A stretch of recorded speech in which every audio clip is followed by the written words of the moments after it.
Hi everybody, this is Dee at Aloha Astro. Let's take a look at the new moon and solar eclipse forecast for today, December 14th, 2020.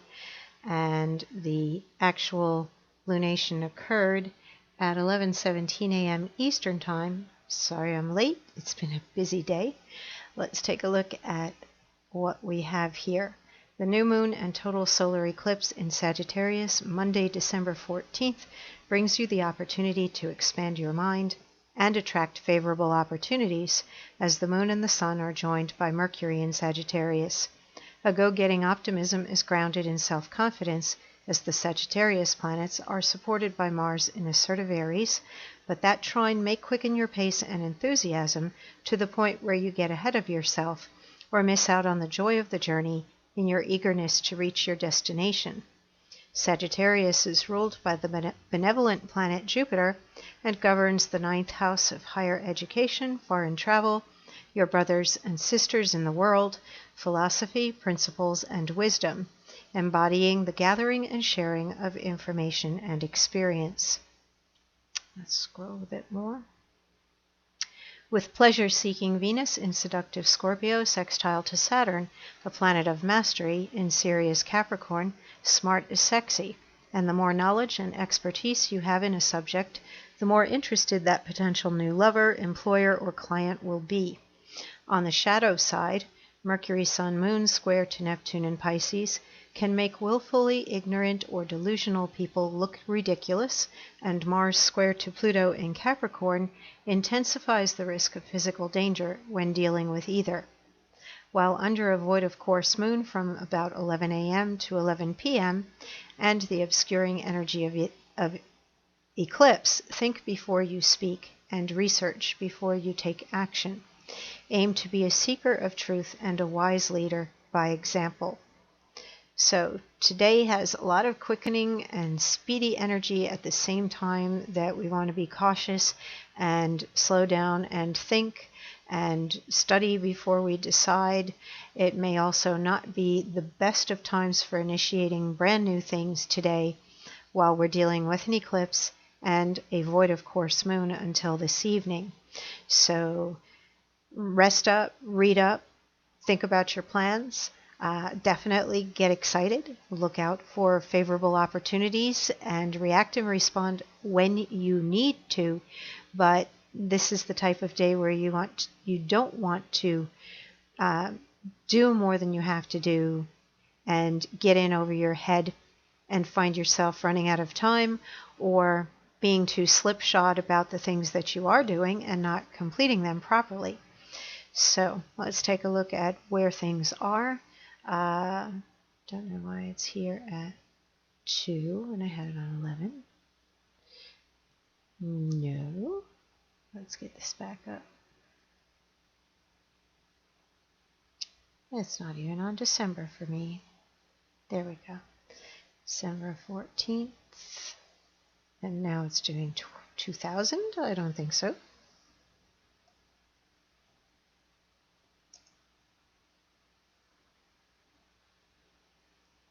There we go. And let's take our time here for 11:17 a.m.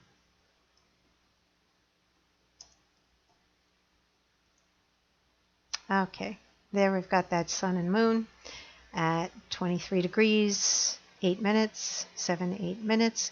Mercury nearby at 20 degrees, Venus in Scorpio. We have Pluto, Jupiter, Saturn in Capricorn. We do have that sextile there. And there's a weak yod. It's fading. It's really barely there. But you may want to be careful in terms of committing yourself to one course of action or another, because there is still enough anchoring energy with the North Node that it may be something that now you are stuck with. And definitely with the seriousness of both Scorpio and Capricorn planets, you want to make sure that you do want to commit to something before you do, because it may be challenging to alter your course of action after the fact. This T-square does present some multiple choices to you and possibly not being able to decide among your choices. Let's see what happens when we go to the next day.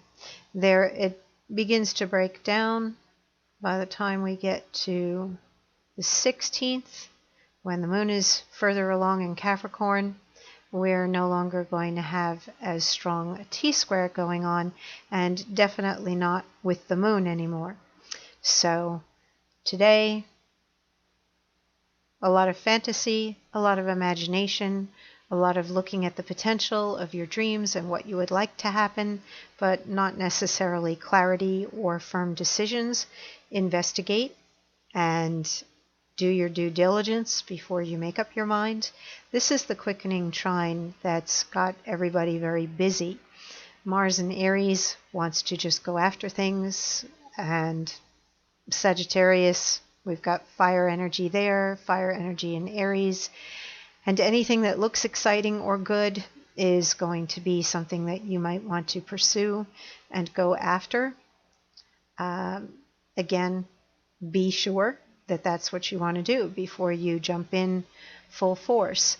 We do have Mars in a square right now to Pluto, and that represents some of the potential danger in things.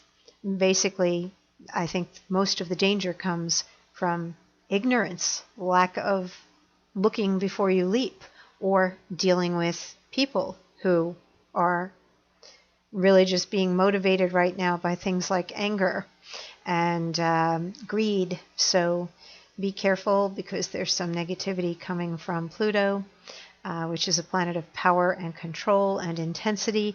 Mars, which is very physically oriented, and this can produce the potential for physical harm. So do be careful with that particular aspect. All right, let's take a look at the Sabian symbol and see what we have going on here. For 24 degrees of Sagittarius, we round up from the 2308 to 24. A bluebird perched on the gate of a cottage. The reward which meets every effort at integrating into a social environment for those who remain true to their own selves. The bluebird is a symbol of happiness, but also it refers to what one might call a spiritually oriented mind, to which the color blue relates, especially when a bird is mentioned. A cottage is normally a part of a community, and the implication is that its inhabitants are well adapted either to the life of the community or to their more or less isolated togetherness. I don't know if our society right now is very adapted to our isolated togetherness.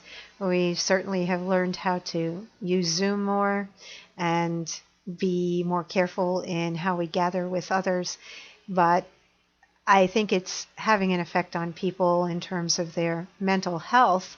Hopefully this symbol and the changes that are about to occur with Jupiter and Saturn getting ready to leave Capricorn and enter Aquarius on the solstice on December 21st will produce greater hope, optimism, and the ability to become more social and return to being a society where we can get together with people and not have to worry about it.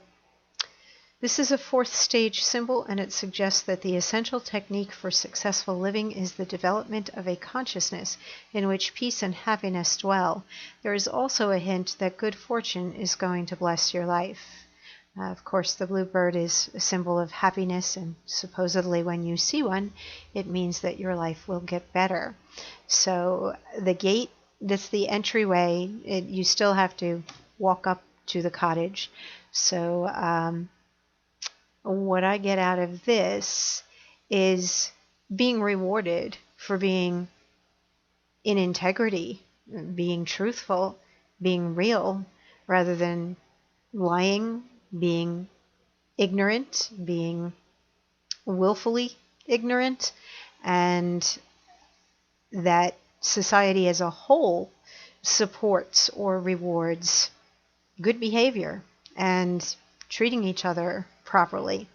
So the integration into a social environment is going to be most comfortable for those who are being true to them selves, and I feel that that true to yourself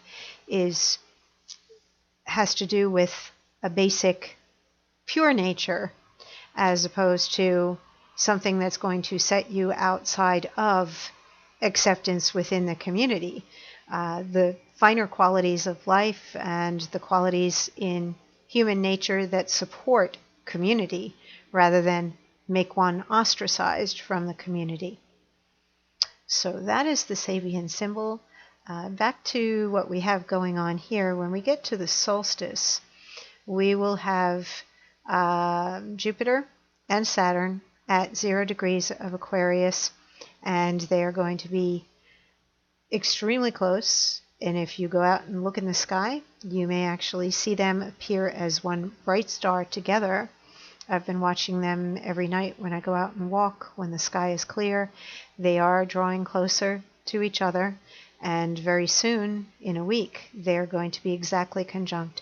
They also come out of that old school patriarchal Capricorn energy, which is more conservative and structured, and enter Aquarius, which has more to do with society, groups of people, freedom, independence, uniqueness of individuals. It's much more communal, whereas Capricorn has a hierarchy and is rewarding success near the top, and Aquarius is more about fellow mankind and people being together in a communal group within society. It's also a very future-oriented sign, and I know we already have a great deal of technology in our world, but expect a whole lot more as these two planets enter Aquarius. I think it's going to be really fast, and many new things that we can't even imagine at this point. I was looking back at times in my life, before beepers, before cell phones, and realizing just how much has changed since I was born.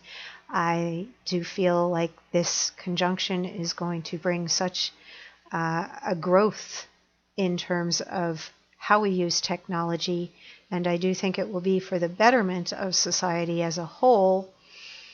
Not that we haven't improved in many ways because of technology, but now I feel like it's less about the profit and more about humanity and making things more accessible for everybody. And this is just the beginning. So it's exciting to see that occurring on the 21st. Then we're going to be looking at a full moon as we get to the end of the month, I believe. Let's see. I forget what day that full moon is.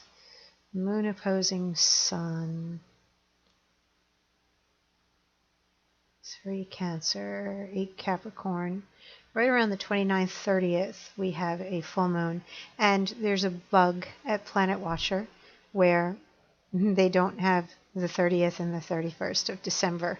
In fact, everything vanishes on the 31st. I don't know why. I haven't read that. But we can use another program to take a look at where the planets are when we get up to the full moon at the end of the month. Until then, be safe. It may be a good time actually to book travel, and Sagittarius does rule travel, but I don't recommend that you do a lot of it at this time.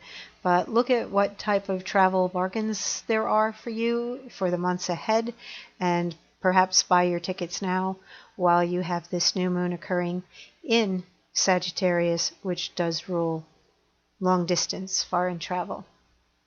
Take care, and I will see you soon.